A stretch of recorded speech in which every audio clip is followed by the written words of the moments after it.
he is one of the movers, if not the mover, behind that. If you've had an opportunity to go to or see our new port, I don't know, remember how many hundreds of millions of dollars it cost to do the port, but he was the mover behind the raising of the funds for that, as he has been for so many projects in this country. If you walk about this country and see things happening, you'll be shocked to know how many things he has touched with his efforts. So much so that the Prime Minister decided that he needed and wanted an ambassador to New Zealand, and decided that he would be our ambassador to New Zealand. And so I speak of none other than His Excellency Ambassador Anthony Ferguson, who's also the president of Colina Financial Advisors here in the country.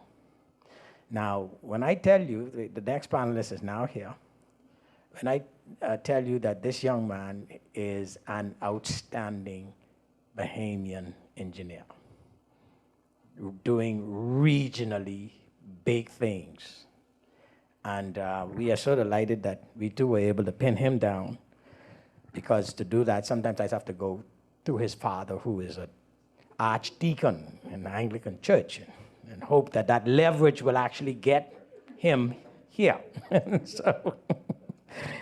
So they are going to be looking at the issue of proactive risk management in the era of climate change. And I'm speaking then of Mr. Carlos Palacios, who is a Master's of Science in Engineering and a PE and a PMP and the managing principal of Braun. I now leave them in your hands, Dawn. Yeah. Okay, terrific. So we decided that we would go about 10 or 15 minutes each, giving a brief set of comments and presentation, and then we'll open it up for Q&A afterwards. So Carlos, do you want to go first? Sure. Yeah, please. Good. Testing. Good afternoon, everyone. Welcome to the Bahamas for those of you who are not from here, and of course, welcome to everyone who is a resident, a Bahamian, or otherwise. It is always a pleasure to present and talk about something that is relevant to all of us, no matter where we are in the world. The matter of climate change and how we will respond and how we will adapt to what is a ever-evolving challenge of our existence. The last time that we had a significant climatic event, an ice age, was between about 11 and 20,000 years ago. Was anyone alive then? Thank you for your honesty, sir. The fact that no one here was alive, but we are all here alive today, means that somebody lived through that event. Would you agree? For us to exist, it means someone lived 11 to 20,000 years ago, because humans have been here a lot longer than that. And so we will survive this next ice age. It's always good to set precedents, to establish hope, and to establish the fact that when we come together as policymakers, as business persons, as well as civil society, there is hope, there is light at the end of the tunnel. When I was 9 years old, October 10th, 1995, my mom's birthday, our house burnt down. I got woken up. She was shaking me. She said, "Put on your clothes, we've got to go. Put on your clothes, we've got to go." She got me up, she got my grandfather up, and we walked out of the house, and we stood out, and we watched the house burn down. While it was burning, I was standing there in my red pajamas, and the fire trucks were pulling up. The house was already on fire. The fire trucks pulled up. The first firefighter got up and he connected his fire hose to the hydrant. But there was no water in the hydrant. 1995. There was no water in the fire hydrant when we needed it most.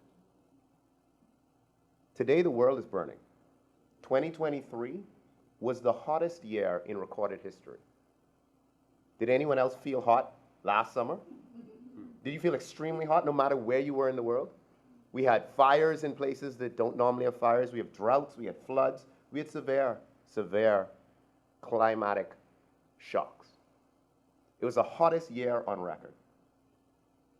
So, if the world is on fire, how do we ensure that we have the water that's needed to put it out? Because if we don't have that water, if we're not willing to do what it takes, if we're not willing to make sure that our infrastructure, once again, the hydrant, our infrastructure is resilient, it's adaptive, it is able to resist and also respond to the climatic shocks that are coming, where will the water come from? If we don't plan our cities, our islands, our homes to ensure that we can respond in the case of an emergency, do you think we thought our house would burn down on my mom's birthday? Mr. Lang spoke about my dad, who was an archdeacon. He was the archdeacon of the southern Bahamas. He was somewhere on a plane coming back to Nassau when our house burnt down. Do you think he would have left his family if he knew that he'd come back to discover everything was gone? He wouldn't. So if we have the telltale signs that our home that we live on, which is Earth, is on fire and is burning down, then what does it take for us to do what's needed for us to survive? Are we going to pretend that it's not happening? Are we going to rely on somebody else to check our hydrants, to ensure that there's water? When we lose the memories, because it wasn't the clothes and the furniture, those things could be replaced. It was the lines on the wall. My grandfather built that house for my grandmother. It was the lines on the wall that I used to measure myself against to know how tall I was relative to my mother. Those lines are what gets lost. It's the photo albums from my great-grandparents' weddings that there are no digital copies of that are lost forever. It's my mom's first grade report card that her grandchild, my daughter, who's 6, asked if she could see, but it was gone in the fire. Those are the things we lose. So what are we willing to do? Are we willing to put in place the no-build requirements, the policies that are needed to protect our citizens moving forward? When we have these major events, Hurricane Dorian, when we say we'll build back better, are we really being better? Or are we just building back? We all have a role to play. I challenge us to sit wherever we are, in whatever position of influence that we have, and take an audit of how can you take the small steps. We'll talk through, as we go through the questions, on some regional and other bodies that help us to make decisions and have impact on the types of policies that we make locally. And Ambassador and I were at COP27 last year in Cairo, Egypt. And at that conference, a number of critical things were discussed around loss and damage, around how do we fund, especially as a middle to upper income, depending on who is telling score country, and how do we make sure that at the grassroots level, at the community level, the people who need to know how to swim when the water comes into their house, a basic survival skill, have that, or at least a life vest to get out. It's the difference between us being climatic refugees and us accepting climatic refugees. Because those are the only two sides of the coin that exist. Whenever that ice age happens, and we're on a fast track to it thanks to our industrialization, and we can point fingers, but why does it matter? Who points fingers when your house is burning down? There was someone smoking in a neighbor's house. Their house caught on fire, and it caught our house on fire. Do you think in that moment we were pointing fingers? No, we were losing everything. So if we have examples of what's needed, and we have other countries who are in the diaspora, in the Caribbean, in the Americas, in the world, who are all going through the same thing, then what does it take for us to look inward, for us to work together, and for us to solve this problem so that hopefully our fire hydrant will work when we need it? Thank you. Thank you, Carlos. Ambassador, please. Good afternoon, everyone. I'm going to take a different tack from my good friend here because I like to establish a benchmark from which to have discussions. But as everyone knows, global climate change is probably the most discussed topic today. And, you know, we've been talking about this since the Kyoto Accord, and nothing has really fundamentally been done. But I'll just like to give you some statistics.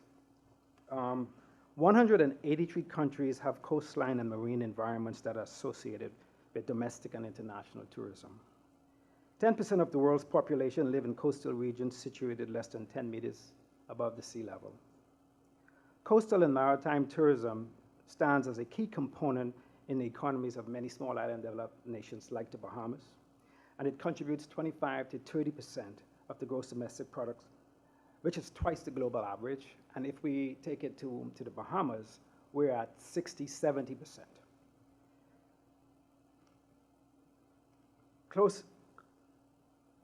Coastal and maritime tourism is expected to grow at a compound annual rate of about 5.7% between now and 2030, accounting for 26% of the blue economy by 2030.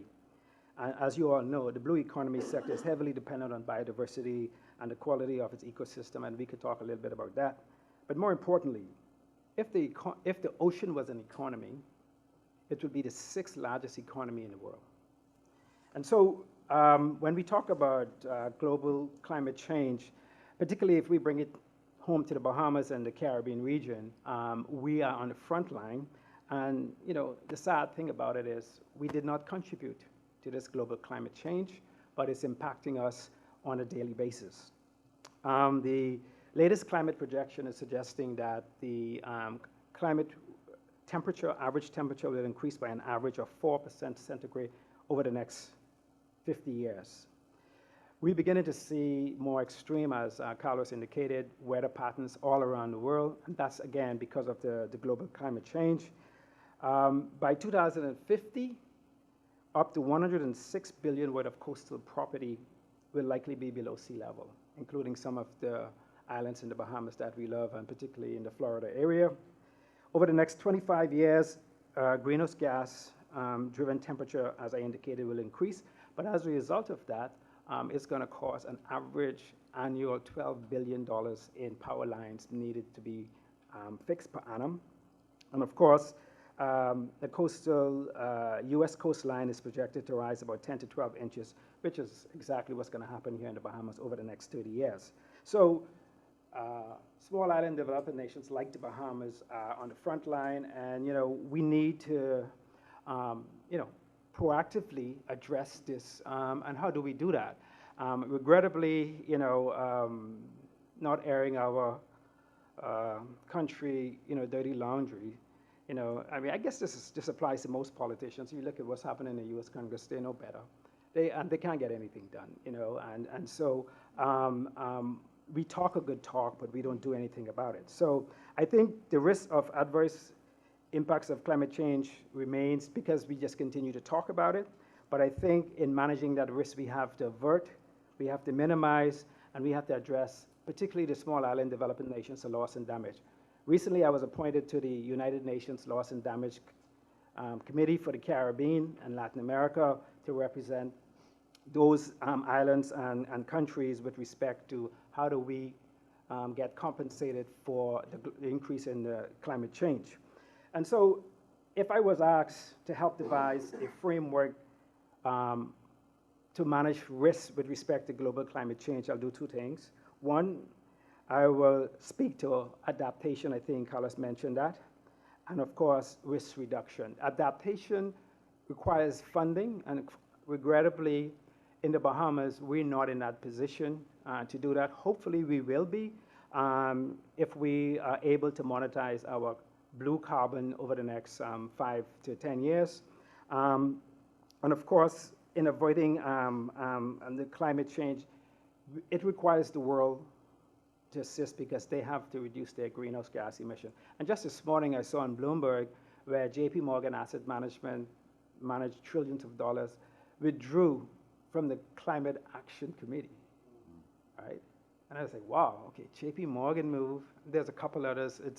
So you're seeing I wouldn't use the word dissolution, but you're seeing a reduction in the commitment to the enforcement or the working together to reduce climate change. And that's a very negative and sad thing. And as such, the Bahamas and the Caribbean islands, we can't depend on anyone. We're going to have to develop our own strategies. And this is where we think with the monetization of the carbon credits, we will be able to, with the likes of engineers like Carlos and those, put in place procedures, mechanism, and policies that will cause us to be more resilient as we build better, stronger to adapt to the climate change. I'll give you a couple other statistics and then I will wrap up. We had a hurricane in 2012, 15, 16, 17, and 19. Now, when I was growing up, maybe once every 10, 15 years, there was a hurricane. Those hurricanes collectively cost the Bahamas close to $3 billion. That's approximately 25% of our GDP. Over 50% of our US debt is directly as a result of hurricanes. Nothing more. It wasn't because of mismanagement, pilferage, none of that. Just purely because of hurricanes. And that is not sustainable for our country. So today, our interest payment is over 21% of our GDP, our national income. It's not sustainable, right? And so we're spending money because of hurricanes that were induced by the developed nations. We're not being compensated for it, but yet it's impacting us and our ability to deliver critical care to our average citizen, schools, hospitals, et cetera, et cetera. And with that, I would leave it and then probably take some questions. Terrific. Thank you, Ambassador. So let me kick off, and we do want to get some questions from the audience as well, but I'll start off with thinking of the spectrum of solutions: government, policy, private sector and government working together, or just behavioral change.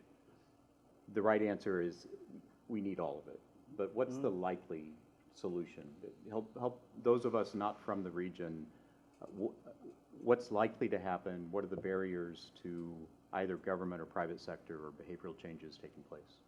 Thank you. I will start by continuing where the ambassador would have left off with his statistics. We know what it's cost us. We know what it's continuing to cost us. And just like the JP Morgans of the world, we know the world isn't coming to save us. So we have to continue to lobby at the highest levels, such as what Ambassador is doing through the United Nations and other platforms, through CARICOM, which is what our Prime Minister is using as a platform. We have to continue to fight to have a voice.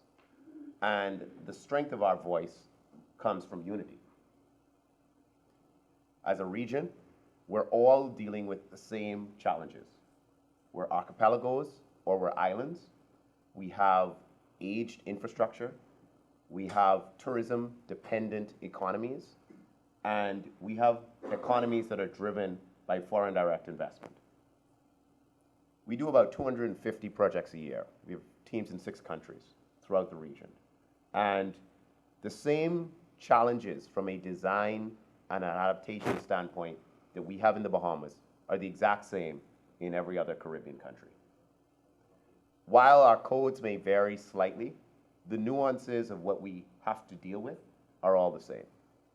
So, as a simple example, right now, we know that hurricanes have destroyed a significant part of our capital as well as our infrastructure in the years past.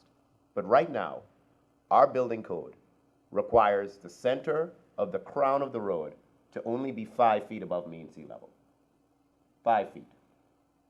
And it requires your minimum finished floor elevation to only be 18 inches above that. So think about this.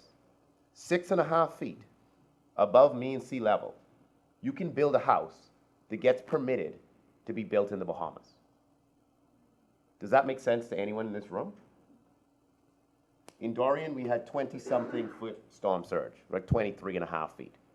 That was an unparalleled, an unprecedented event.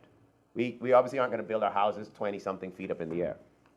But I think we can all agree that the codes that we used, and this is regionally, I'm just using a Bahamian example, to get us to where we are, won't be the codes that we already know are required for us to survive today.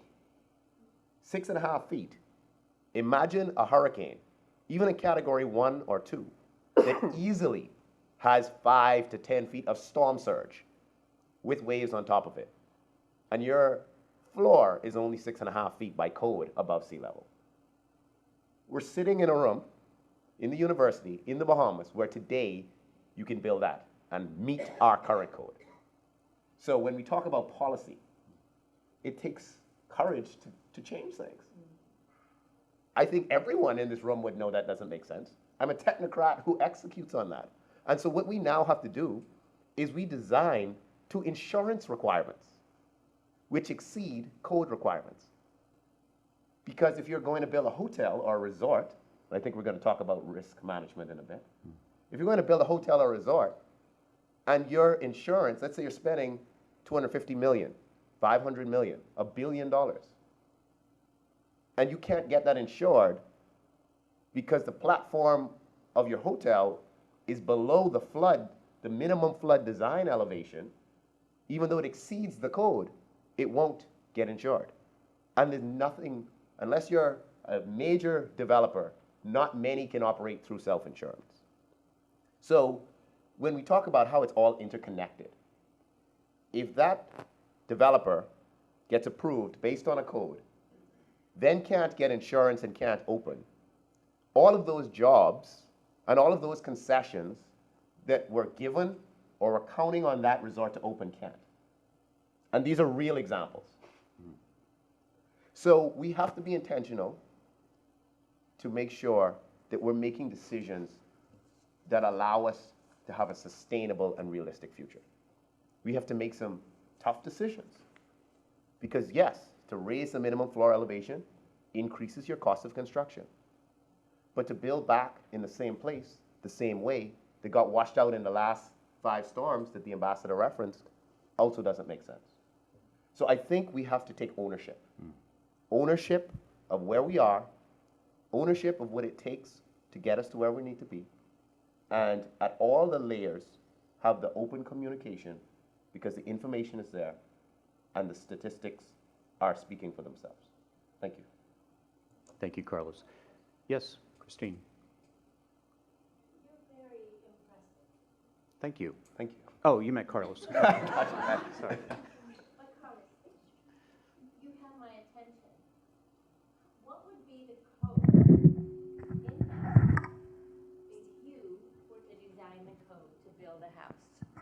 Brilliant question. Thank you so much. Let's give Christine a round of applause for the brilliant question. Can you repeat it? Yes. So, Christine, if I understand your question, it was if I could write the code right now to build in New Providence, what would that be? Perfect. So, we know that we have, in every island, and some of us know the island better than others, we have hills and we have low-lying areas. So parts of New Providence are 150, 200 feet above sea level. Where I live personally, my house is about 115 feet above sea level. Where other persons, or where other parts, even downtown Bay Street, where the central business district of the island, is around 5 to 6 feet above sea level. Given that, just elevation understanding alone, we should have elevation-specific code requirements. If you are building your house, and we do work in Florida, we have an office in Miami, and there's something called the Coastal Construction Control Line, CCCL. If you are building seaward of that line, you have certain rules that apply that are more stringent than if you were building landward of that line. And it makes sense. If you're building 100 feet above sea level, then 6.5 feet, 1.5 feet above the crown of the road doesn't make sense. At that point, you only need Noah's Ark to survive, right? But if you're 5 feet low down in an area that floods just from rain, and how many people have seen flooding in Nassau in the last 2 years just from rain, not from a hurricane? If you've had to deal with driving through water just from rain, raise your hand in Nassau. And when I say rain, we're not talking 6 inches of rain, right? We're talking a foot, 2 feet, 3 feet of rain, not a hurricane. So we already have, let's call it the fire drill of what would happen if we had a storm. Because if we know that we suffer with 3 feet of water, imagine if we had 15 feet of water. And once again, I live on a hill. That water run past my house, right? But I'm an engineer. I'm a coastal engineer. I'm going to buy property that ensures that my family's safe. So for those who don't have that technical capability in-house, it is the requirement of the guardians of the system, the policymakers, et cetera, to ensure that the codes and the laws protect everyone and not just those who know better or know how to do better. I hope that answers your question. Carlos, Yes. Yes. I like your knowledge on the building codes and so on, but I have one or two comments. Sure. Way back in the day, when my grandparents were around, they lived in West End. You know, West End, Grand Bahama is very flat. Yes. And most of the homes lived just across the road from the sea. But you know, then, not just in West End, but other islands, people who lived along the coast, their homes were built up at least 5 feet off the ground. We played under our house floor for our games. It was that high. There are a few homes still along the coast in Harbor Island, over 200 years old. And you'd notice that a lot of the old homes in the family islands, they were built with cross ventilation. There were no fans. I never knew about a fan until I came to Nassau, okay? But the homes were always cool, even in the height of summer, because there was this cross ventilation. The homes were not very big, but I also want to say that over the years, I know our building code has changed. I don't know whether there was a building code back then or just common sense that our forebears built homes like that to adapt to where to the land and all that. But it seems we need to look back at our architecture over the years, okay? We've gone so modern because in more modern times, people use the plans from the US. How many homes had air conditioning when you were growing up? I wouldn't even talk about me, okay? As I said, fans were not even seen in our homes at that time. So somewhere along the line, we've imitated the developed countries quite a bit. But homes that are so hot, that means electricity bill increases for electricity, for fans, for air conditioning, and for so many things, okay? Maybe we need to go back to basics, the old-fashioned way. Thank you. Agreed. Ambassador, a question for you with regard to risk mitigation strategies, everything from carbon credits and insurance. And I mean insurance both from the private sector insurance industry. Can you share a little bit about what insurance companies are doing in the region, but also insurance pools that might be government sponsored and trying to help mitigate risk? Can you address that issue? Well, first of all, I'm in the insurance business, well, one of the business. And in recent time, because of what's happened in the Bahamas as well as Florida, insurance coverage to the region has been cut. So it's extremely difficult now to get property insurance. We have proposed to the government on numerous occasions, back to policymakers, to have a pool resource where we can pool resources. That has not happened, and so I believe that the cost of insurance in some of the Florida region and even in the Bahamas just become unattainable, that a lot of persons are not even insuring their homes because they just can't afford it, right? And they're prepared to take that risk. But one of the things I propose to the managing director of the World Bank and the IMF, they have this animal where they provide countries with these emergency funding. That the challenge is, right now, the Bahamas' cost of capital in the US market is around 10%. And I'm saying to them, have you all ever considered, in case of emergency like hurricanes or disasters, that when you extend a loan, you extend a loan at below average rates and you call it disaster or climate change fund assistance, right? And you make it possible. They, readily admitted they have not thought about it. They're thinking about it, but throughout the region, when we least can afford it is when we need it, is when we are put in the position that governments have to choose between rebuilding or providing food, healthcare, medicine, et cetera, to their citizens. So I believe the insurance industry, again, is one that they are looking at a lot of things, but again, most of the reinsurance is done out of Europe, and as such, the nexus to they just look at risks in the boardroom. The Caribbean is extremely risky. We don't make much money from there, and they just cut back the coverage. And until governments come together and put a pool that we could all kind of buy into, I think it's going to be very challenging, and you're going to see less developments, particularly in some of the coastal areas, just because they can't access insurance. So, for instance, just from a practical point of view, a lot of young people today who wants to buy a home, they just can't because they can't afford the insurance, right? So, I mean, we're seeing a lot of trickle-down effect that is impacting the social fabric of our community just because of, the escalation, de-escalation of climate change. And again, unfortunately, this requires policy makers to make some tough decisions, and until they're prepared to make those decisions and not kick the can further down the road, we're just going to find ourselves one day waking up where there'll be no water when the fire engine arrives, and we all have to pay for it as a people. CARICOM, if I might say, did create a Caribbean risk insurance facility. I think it's called the CRIF, that the Bahamas became a subscriber to.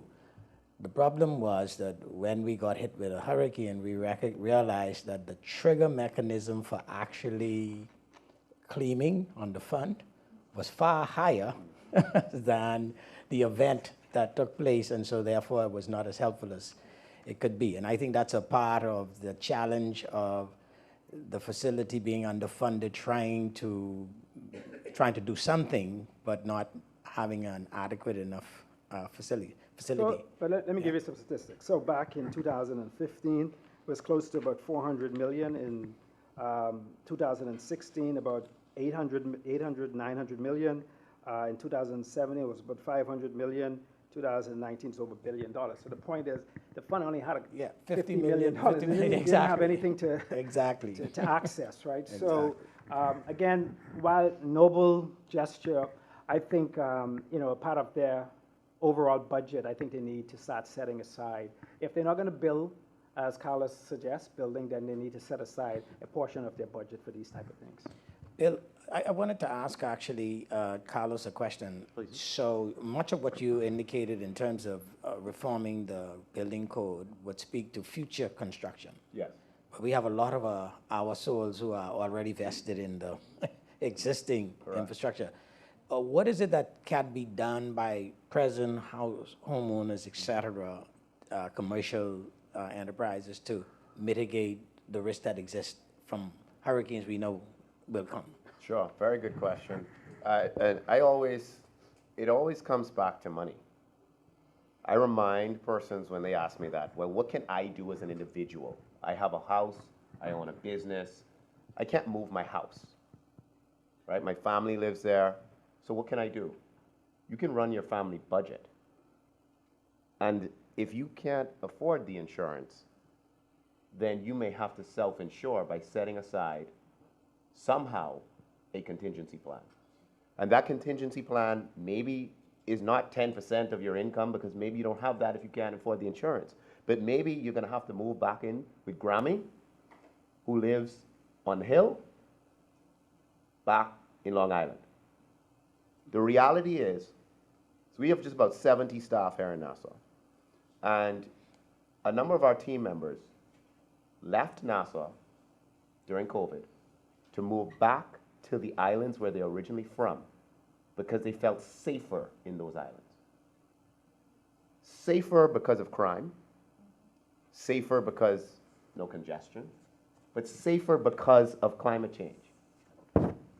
Because when we write the reports and the studies that says the likelihood of your house getting destroyed if your house is built below this elevation, when they were doing their family planning, they determined that that was a risk they weren't willing to take. So we had one team member who chose not to build their house on the lot that they had bought because of one of the studies, and chose to move to another island to actually take over one of their relatives' homestead. So I share that to say that knowledge is power. And everyone won't be able to make those types of decisions or have those opportunities. But we as technocrats, or as leaders, or whatever word you want to plug in there, have a duty to help inform and to help drive policy and influence decision-making that can be more sustainable. So when we fundamentally allow a community to get literally bulldozed by 10 to 12-foot waves, and then allow them to rebuild the same 6.5 feet above sea level in the exact same settlement that their Grammy house got destroyed in, that their auntie's house got destroyed in, that their mummy's house got destroyed in, and they got destroyed in. And they haven't moved. But when we allow them to legally rebuild there the exact same way, not elevated, we are doing everyone an injustice. And that is my issue. Good. If I could ask a question for both of you. Fossil fuel reduction, how can that be achieved with tourism? How can those two coexist as you think about the future? Well, I mean, the government just recently came out with an RFP for 60 megawatt of solar. They last year issued an RFP for a combination of solar and LNG. I wouldn't call it renewable, but LNG plants in Exuma, Abaco, Eleuthera, which those bids were submitted. So yes, I think they're making an effort in that regard to reposition our fuel, energy, if you will, strategy to one that's transitioned into what we are blessed with, a lot of sun, and hopefully, you know, in the fullness of time, we will begin to see the benefit back to tourism. Some of the hotels pay $5-6 million a month in electrical bills. If you bring that down to $1 million, there's a lot more employment, et cetera. So I think in that regard, the government and policymakers are getting it right in terms of putting out RFPs, and hopefully you'll begin to see some of those RFPs being awarded in the next several months, which should benefit us in the next 12 to 18 months. Carlos, Yeah, anything sure. to add? I would say that a direct indicator of the success, for the most part, of an economy is their cost of electricity. You can see a direct correlation between the two. I was with a client yesterday on a private island in the Bahamas, and they have all transportation, including their boats, including their vehicles, et cetera, all planned using alternative energy. So it's either solar or it's repurposed cooking oil and fuels. But they are net zero. We're in the design phase now. It's not built out. Fully net zero. And so I think we, in our marketing campaigns, because we're talking about energy and tourism, we need to say that if you are willing to have innovative solutions to cut back on fossil fuels, come to the Bahamas because we want your project here. And because of tax incentives in many countries right now around considering options that cut down the carbon footprint, there are advantages to these types of philosophies. And so I think that the Caribbean is very well positioned. Every project we work on, every single developer wants to use alternative energy. I've not met one who said, we want to build this and we only want to use bunker C fuel that you burn in the Bahamas right now. Right now we're sitting here powered in UB by bunker C fuel. The same thing we've been using from the 1900s. And I've not had one developer who said, that's how I want my development to be powered. So the fact that there's a desire and a willingness, and the technology is improving exponentially, battery technology, solar capture rates, et cetera, exponentially. And I don't know if anyone saw the news, but they just got successfully the first laser from space that was able to transport energy. Which means they would estimate within the next 10 years, we will be able to harness energy from space. That changes the game. So if we can now harness energy from space that could be brought straight to Earth, it now levels the playing field. So I think we have to continue to be progressive. And before we go, I just want to add, it's important for us to make sure that we're not too aggressive. Jamaica, for example, put in a massive solar project, and they, early on, several years ago, and they had to hire someone whose job was to be a cloud spotter. Because at that time, there were no automatic systems to handle clouds. Because if you're running 25, 30 megawatts of power and a cloud comes over, all of a sudden you need immediate capacity. It doesn't work. And so if that guy didn't miss the cloud, the entire grid would go off. So we have to be careful to not be the guinea pigs. We don't have the money, the capacity, or the bandwidth to be the research and development with our people. But we can attract those who are on a micro level, want to come and try new alternative ways to do things. Thank you. Yes, please. Thank you very much. And quickly, I know that our Prime Minister is the voice around the region and other places speaking about climate change. And some days I sit and I say, what is it that we're doing in the Bahamas? So I want to say to both Carlos Palacios and His Excellency Ferguson, I respect both of you in your capacity, with your expertise. And I also believe that you may have an air with our leaders. So what I'm asking is for Carlos Palacios, the engineer, to impress upon our leaders the importance of having the building code amended, and His Excellency Ferguson, with your knowledge and experience in insurance and finance, the establishment of an emergency fund, which both of you would have spoken about respectively. So that's my challenge to both of you. I mean, well, I don't want everyone to leave feeling down and out and there's no hope. As long as there's life, there's hope. And I grew up on one of the southern islands, small island, probably 400 people. And they used to say on the island that, God lived in the Bahamas, right? And I never quite understood that concept until in recent time. We are blessed with certain biodiversity that we're not taking advantage of, that we're being abused with, to put it bluntly. And as you may or may not know, the Bahamas has approximately 35% of the world's seagrass. Seagrass sequester 5 to 10 times as much carbon as forests.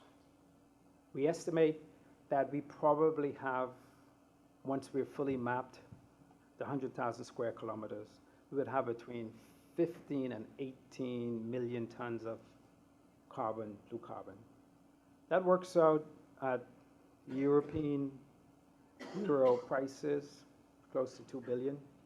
If you use some of the prices in California, to about 400 or 500.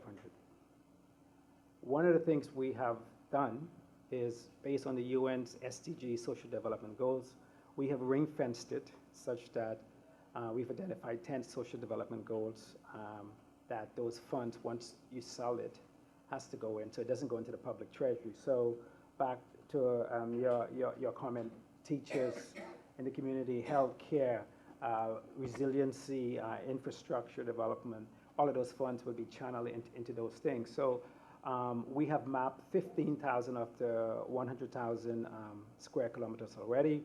We're about probably 12 to 18 months away from having our first verification by Vera, and we hope to then sell those and begin to have those proceeds invested. Hopefully, you know, Carlos, by then you can have your building codes appropriately passed in legislation and law that we can start building things to those standards. And so I think, you know, so let's not be all lost in hope, but at the same time, some of the financial statistics are not that good, to be candid with you. If you look at our national debt, if you look at our total savings, we have some serious problems ahead, and it's going to require some bold decisions by the policymakers, not just on the building code side, but also in the management of the economy, transparency, and et cetera, et cetera. So I'm still hopeful, and you know, I'm working very aggressive on how as fast as we can to ensure that we in a position to start selling in about 12 to 18 months, as I said. The problem or the challenge is this: we will be the first country in the world to have issued verified blue carbon. So we can't afford to get it wrong. So we have to take our time, take the extra time. In Ireland, they said, you know, you measure twice and you cut once. And this is exactly what we're doing. And so we're very hopeful. We just updated the Prime Minister on Tuesday with where we are. And so last year, our group for the work we're doing here won the Geospatial Award by the group out of Amsterdam. So we're doing stuff quietly. Maybe we need to be a little bit more public, but I don't think all is lost, but we have a short window to which to correct some things. But I think listening to all of the building codes, et cetera, I think it's important that Carlos, you and your fellow engineers, really you all have to craft, quite frankly, the new protocol and then present it to government. If you're waiting for them to do it, it's not going to happen. So I really will implore upon you to take that lead, and you know, we all will be better for it. Yeah, thank you, Ambassador. Yes, and that the good thing is that there was a RFP that went out to study, prepare, and to reissue a building code, and that is almost complete. So you can expect to see a new building code that will address some of the climate-specific matters that we have, and that allows for a framework for quicker updates for future understanding. Because the reality is, let's say if our understanding of the world and the built and the natural environment was like this, all of a sudden, the changes that we've been experiencing are like this. So when we look at just humanity, it's almost like technology, right? I have a 3-year-old son and a 6-year-old daughter. My 3-year-old son can type his name, but cannot write his name. He's 3. He knows how to use a touch screen and spell his name, but he does not have the motor skills to pick up a pen and write his name. That's what's happening in the world. We have infrastructure that's been the same way for generations. I learned to write when I'm 36. My birthday is actually tomorrow. I'll turn 37. Happy birthday. Thank you. So when I was born, there was still no internet. Like, the internet wasn't a thing. Cell phones didn't have emails. And obviously, everyone in this room could speak to a time before that, right? There was times when we had no electricity. The point is, the rapid change we're seeing with climate and the rapid change and the pace at which humanity evolves are at different rates of growth. And that is where we have to be intentional to, let's call it, level the playing field. And a big equalizer in that is technology. because technology allows us to run large-scale statistical analysis that allows us to put in certain factors and, quite frankly, allows us to determine the cost of our decision-making. So what's changed, let's say, over the last 10 years as a professional that I've seen? We have something called ecosystem services. I can tell you right now how much it cost per square foot of coral reef in the Bahamas. If we remove that coral reef to dredge it out for a project, I can tell you the direct cost that is expected to happen as a result of climatic damage from you removing that coral reef. We couldn't do that 10 years ago. We say in the Bahamas, talk cheap, talk cheap, money buy land. So we could talk, we need to change this code, we need to do this, but until I could show you that for $100 million of economic development, if this development happens here, it is going to cost you, within a 92 percentile, $200 million. You have a decision to make. And now, if you say, well, I'm going to make a short-term decision because I want that $100 million because I've promised some jobs, I can come back to you and hold you accountable for that $200 million that I told you was going to cost you. That's the difference. Technology allows for accountability. So there are some enormous challenges and mountains to climb here in the Bahamas.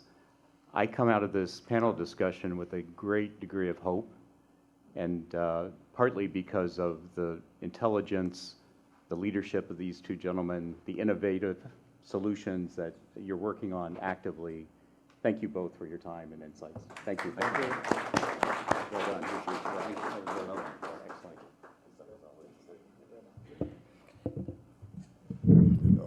When Hurricane Dorian occurred, I was in Florida. My home was in Grand Bahama. And when I went back, the place had flooded. Well, the area that I live in had flooded. So, but one of my neighbors said, we're sorry, but we broke into your home so that we could get safety on your second floor. Because I have the only two-story building in the neighborhood. And after that experience, I decided it's good to be on in a two-story building. So my bottom floor is such that in a very quick way, I could move everything, and if it floods, it's okay because we could retreat to the second floor. So just consistent with Carlos's recommendation, you have to do what you could do in your space. I don't have an electric stove in my house. I have a propane gas stove.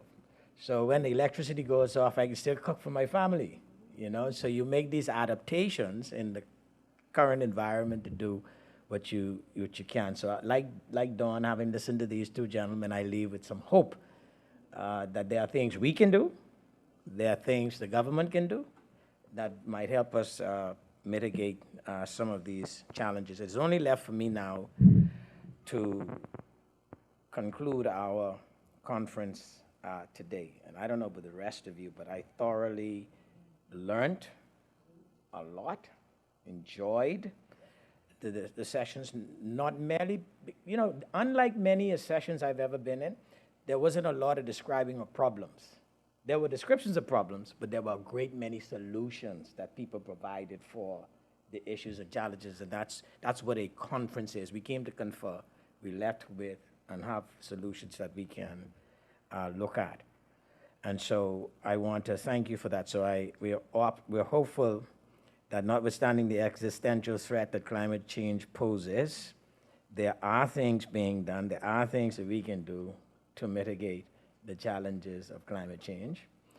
We are confident that while there may be some downside risk to the US currency remaining a global reserve currency, that it's a remote downside risk, and since our dollar is tied to the US dollar, that has some hopefulness for us.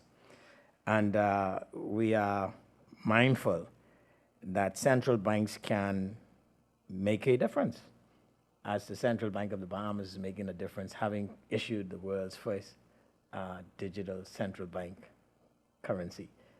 And that and more came out of the conference. I want to thank some people.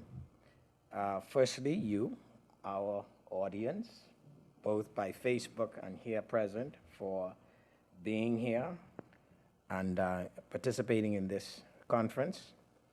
I want to thank the leadership of the government, the Global Interdependence Center, and leading that charge was Jill Juanita, who called us every day for the last 2 years, emailed us every 2 hours for the last 2 years. She's very detailed-minded, and she combined with my lead at the Government and Public Policy Institute, Jeannie Gibson, who I might tell you, if you want to organize a conference, get those two together. It'll work. It'll work. Yeah. So I want to thank her and my team, Leslie and Pauline, both my assistant, and all them who I harass daily to make sure things are going, but they do what they have to do. We want to thank all the GIC guests, international guests. I hope you had a fantastic time. I know last night you had a good meal, had good company. I don't know what's happening tonight, but enjoy yourselves. And we thank you for being here. We want to thank all our conference speakers. Mr. Ferguson said to me, and I take his point, he says, you know, I don't know if people know who you all have speaking here. He says, because if you knew, you probably would have a lot more people. And so that was an invitation to me to have GIC and GPPI do something again and invite some folks back. And next time we won't even be in this room, we'll be in the bigger pack room. So we invite you to do that.